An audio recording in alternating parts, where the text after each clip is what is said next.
Hello and welcome to Connection podcast series. I'm Dan Brunton. Welcome to the second part in the series we're recording with Neil Osment from NOA Associates. Today we are going to be talking about the impacts of the COVID crisis and what's happening with reference to shelf-ready packaging production versus e-commerce. So Neil, welcome back. Thanks for joining us again. In part one, we started having a little look at a recent article that you wrote that was talking about the changes in the sort of dynamics within shelf-ready packaging and e-commerce. And I'd like to try and do a bit more of a deep dive on this now, if I may. Give us your sort of overviews and thoughts in terms of the impact that this is going to have on the industry, because obviously there will be the changing dynamics in what equipment the plants will be using. Are they invested correctly to actually run these types of packaging? And just because you're seeing your customers for shelf-ready packaging dip a little bit doesn't necessarily mean you can just jump straight into e-commerce, right? You're absolutely right, Dan. Absolutely right. I think what COVID has shown is that all bets are off, because the swings, the huge swings in the market of certain product types, as well as certain market types, has been enormous. We talked in the last podcast about if you're in food and drink, you're probably a significant winner. If you're in luxury goods or even food service, they're not. And there's other markets that we've been analysing. And so although overall the market might have been about break even versus last year or just slightly down, actually there's some markets that have dropped enormously and others that have grown significantly. The other thing, the feedback that we're having, and it's much as you've said, the work mix is changing enormously. I've been talking with people who've invested in the latest case makers, and they're going, well, we gave it a good polish today. It's looking really clean and tidy.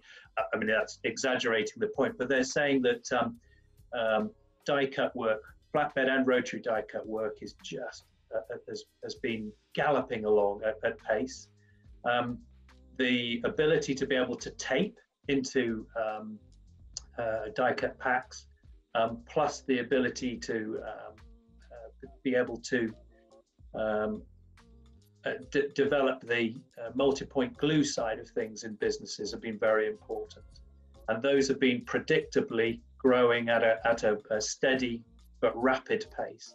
Then on the other side, on the casework, then it's been absolutely feast and famine, and people have been saying, I don't really understand why this is occurring. And we're starting to delve into that and understand the dynamics of why casework should be having this.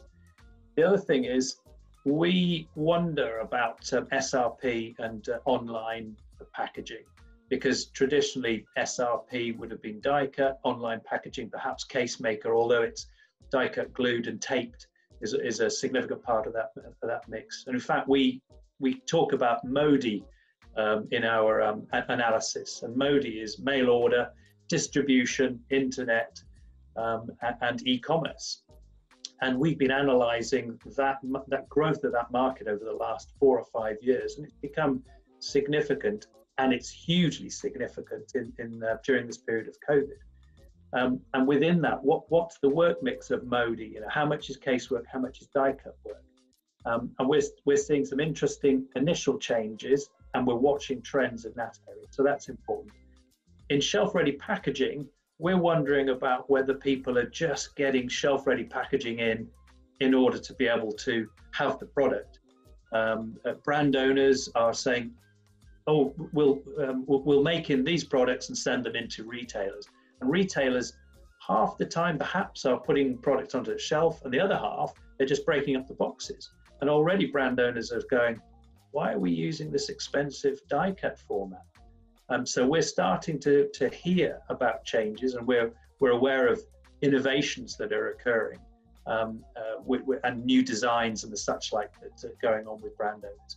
So we think, and we've always thought that this is likely to be that case maker work will be favoured because people realise it's just a distribution outlet coming for even to a retailer. So there are some big changes and big trends that are occurring. And just because your case maker is quiet at the moment, does that mean it's going to be quiet for the future, or is it going to be volatile for the future?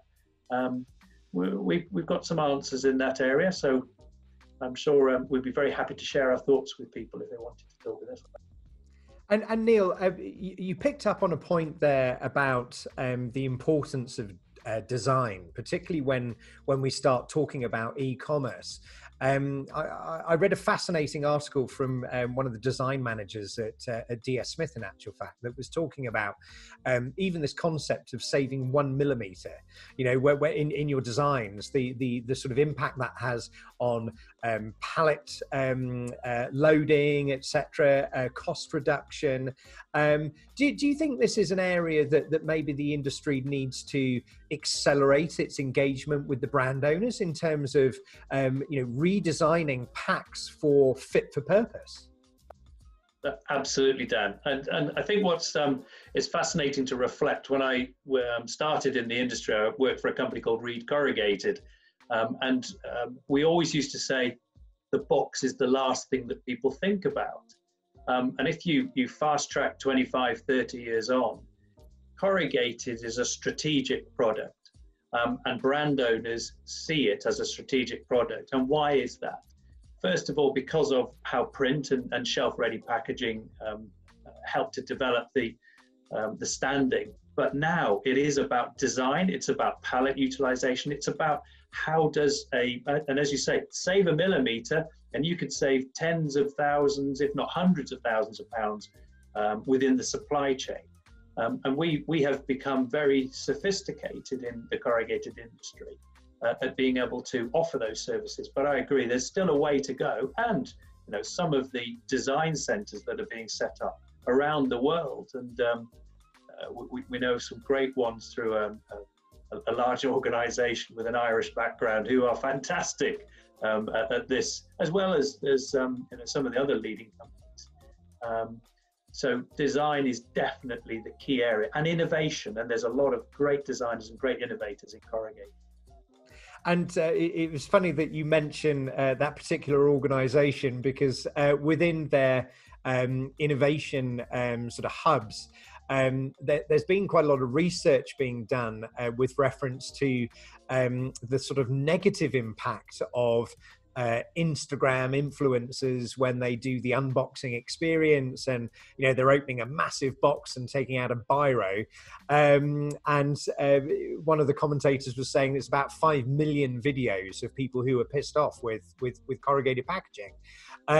So it kind of brings me on to the next channel of conversation, Neil, in terms of now I'm not sure whether it's even a brand name or not, but right sizing. So what do you see as the future for the sort of the shorter run box making setups, where effectively you're taking stock sheets and cutting to size for suitability? Because surely as e-commerce really continues to gallop on in terms of its volumes, right sizing is going to become critical, surely.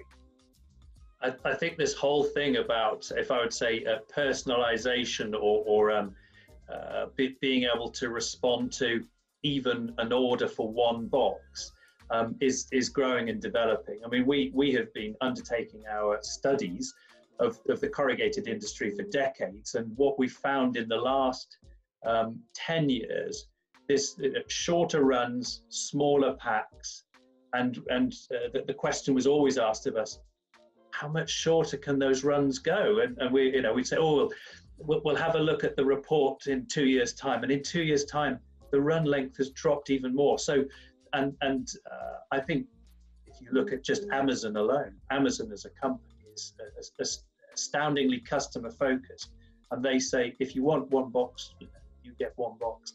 And in order for them to deliver a biro in a right-sized box, they're having to work very, very hard with us in the corrugated industry to make sure they can deliver that. And the way to do it, as you say, is on supply on demand. And the number of fulfillment or distribution hubs of people like Amazon that have got machines in there where they make one box is growing. So and the combination of what type of material, and fanfold is the favoured material for that, plus a machine system. The people that can offer those solutions are the ones that are succeeding. So yeah, for sure, right sizing down to one box. Yeah, and Neil, very interesting that you picked up there on fanfold, because obviously, there's been a couple of significant installations recently.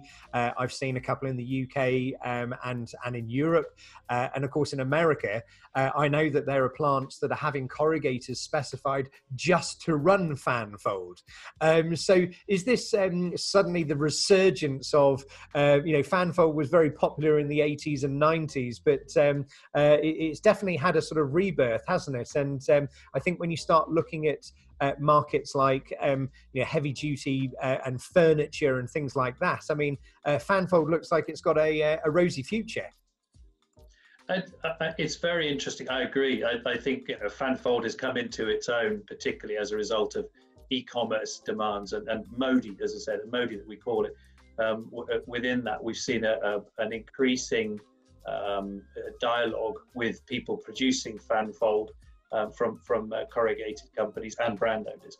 So I think fanfold is one area, but actually there's a lot of niche markets that are developing as a result of e-commerce. The fitments and fittings inside packaging is a fascinating area, and it almost like under the radar. These things are happening. So there's a lot of niches becoming significant now, and we're being asked to do quite a lot of research on what apparently were small, insignificant niches that have suddenly developed quite well. And fanfold is one of those, and leading the way, I would say, as a niche that's developed. Super. Well, Neil, thank you so much indeed. I mean, just to sort of summarise, we've been looking at the sort of changes in the way that people are producing, whether it's SRP and the growth of e-commerce. But obviously, the one thing to say is that e-commerce was already growing pre-COVID. So those numbers continue to escalate. So, but Neil, thank you so much indeed for your time. Thank you for podcast series number 2. We'll look forward to welcoming you back for series 3. So in the meantime, stay fit and well.